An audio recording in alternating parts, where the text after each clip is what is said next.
রেলগাড়ির কামরায় হঠাৎ দেখা। ভাবিনি সম্ভব হবে কোনোদিন। আগে ওকে বারবার দেখেছি লাল রঙের শাড়িতে ডালিম ফুলের মতো রাঙা।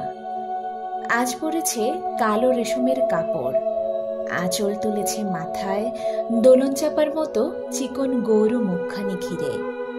মনে হলো কালো রঙে একটা গভীর দূরত্ব ঘনিয়ে নিয়েছে নিজের চারদিকে, যে দূরত্ব সর্ষে ক্ষেতের শেষ সীমানায়, শালবনের নীলাঞ্জনে। থমকে গেল আমার সমস্ত মনটা। চেনা লোককে দেখলেন অচেনার গাম্ভীর্যে। হঠাৎ খবরের কাগজ ফেলে দিয়ে আমাকে করলে নমস্কার। সমাজবিধির পথ গেল খুলে, আলাপ করলেন শুরু।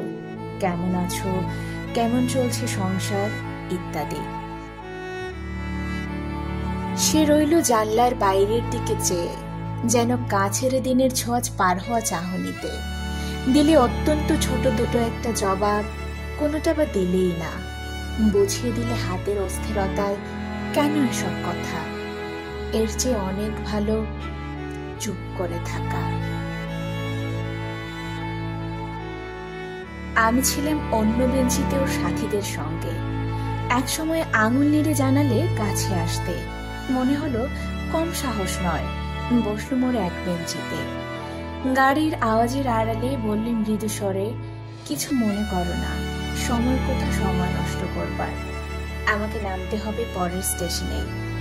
দূরে যাবে তুমি, দেখা হবে না আর কোনোদিনই।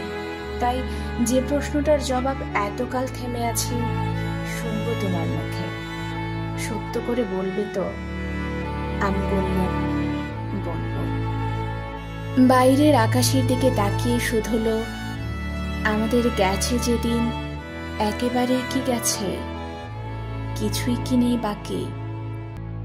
এইটুকু রইলেন চুপ করে। তারপর বললেন, রাতের সব তারাই আছে দিনের আলোর গভীরে।